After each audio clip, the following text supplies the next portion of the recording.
राधे राधे दोस्तों, स्वागत करती हूँ आपका चैनल सनातन धर्म पर। दोस्तों, नवरात्रि का पर्व माता की पूजा, ध्यान, व्रत के लिए बहुत ही विशेष माने जाते हैं। नवरात्रि के दिनों में माता का सच्चे हृदय से जो भी मनुष्य पूजन, ध्यान, व्रत करता है उसकी हर मनोकामना माता रानी अवश्य ही पूरा करती हैं, क्योंकि नवरात्रि के दिन सिद्ध माने जाते हैं। इन दिनों की गई पूजा पाठ बहुत ही जल्दी फलित होती है, इसलिए इन दिनों किया गया व्रत, ध्यान, पूजन माता को बहुत ही प्रसन्न करने वाला होता है। इन दिनों में माता के 9 रूपों का पूजन किया जाता है, जिसमें प्रथम दिन माँ शैलपुत्री को समर्पित है। माँ शैलपुत्री का पूजन करने से व्यक्ति को ज्ञान, बुद्धि, आरोग्यता और अखंड सौभाग्य का वरदान मिलता है। तो दोस्तों, आज के वीडियो में मैं आपको बताऊंगी कि प्रथम दिन माँ शैलपुत्री का पूजन कैसे करें, माता को प्रसन्न करने के लिए कौन सा मंत्र बोलें और माता को भोग में क्या अर्पित करें। साथ ही जानेंगे माँ शैलपुत्री की कौन सी कथा कहें और शीघ्र विवाह के लिए कौन सा महा उपाय करें जिससे माता की कृपा शीघ्र ही प्राप्त हो जाए। यह सभी जानकारी प्राप्त करने के लिए वीडियो को पूरा अवश्य देखें।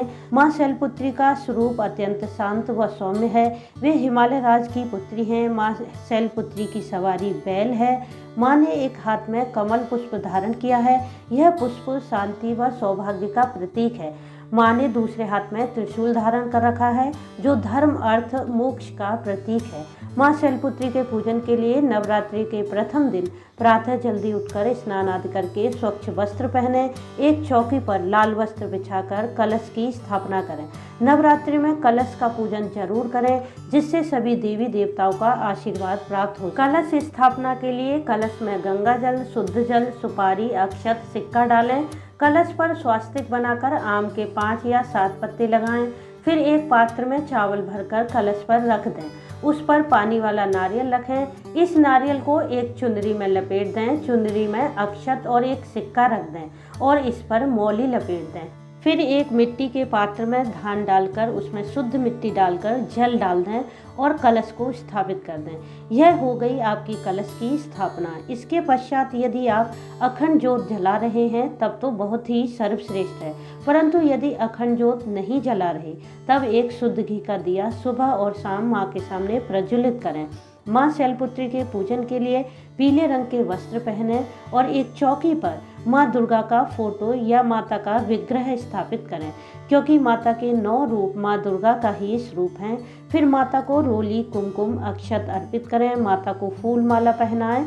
माँ शैलपुत्री को उनकी प्रिय लाल पुष्प, गुड़हल या गुलाब चढ़ाएं और विधि विधान से सभी पूजा की सामग्री को माँ को अर्पित करें। धूप दीप करें। इस दिन माता की स्तुति करें, चालीसा पढ़ें, दुर्गा सप्तशती का पाठ करें और माँ शैलपुत्री के मंत्र का जाप करें। मंत्र है ओम शम शैलपुत्री दिव्ये नमः। इस मंत्र की एक माला या इससे अधिक भी आप कर सकते हैं, जितना आपके पास समय हो। इस दिन माँ शैलपुत्री को प्रसन्न करने के लिए गाय के शुद्ध घी का भोग लगाएं। देवी भागवत के अनुसार माता शैलपुत्री को गाय के घी का भोग लगाने से व्यक्ति को आरोग्यता व स्वस्थ शरीर की प्राप्ति होती है। साथ ही कर्ज से भी मुक्ति मिल जाती है। माँ शैलपुत्री के पूजन से अविवाहित कन्याओं को उत्तम वर की प्राप्ति होती है। दोस्तों, अब जानते हैं माँ शैलपुत्री की कथा के बारे में।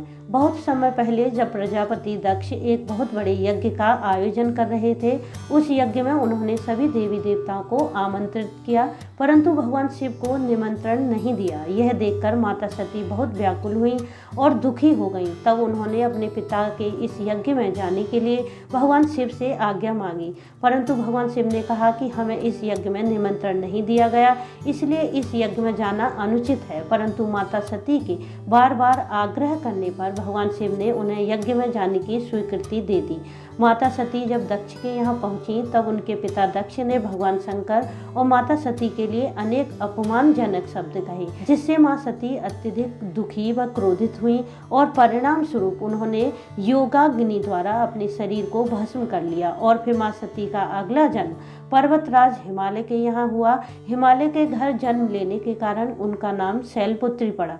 माँ शैलपुत्री के पूजन से यदि कुंडली में चंद्र दोष है वह भी दूर हो जाता है। दोस्तों, दोस्तों अब जानते हैं नवरात्रि के प्रथम दिन शीघ्र विवाह के लिए कौन सा महा उपाय करें।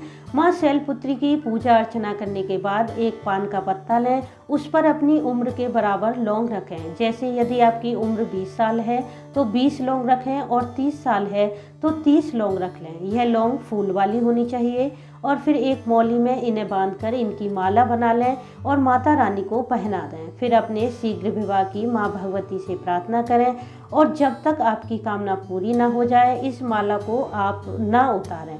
कामना के पूर्ण होने के बाद इस माला को उतारकर बहते हुए जल में प्रवाहित कर दें। तो दोस्तों उम्मीद करती हूँ यह वीडियो आपके लिए लाभदायी सिद्ध होगा। वीडियो कैसा लगा कमेंट्स करके बताएं, इसे लाइक और शेयर कर दें, सब्सक्राइब करके बेल आइकन को प्रेस कर दें जिससे मेरे आने वाली वीडियो आपको मिल सकें। राधे राधे दोस्तों।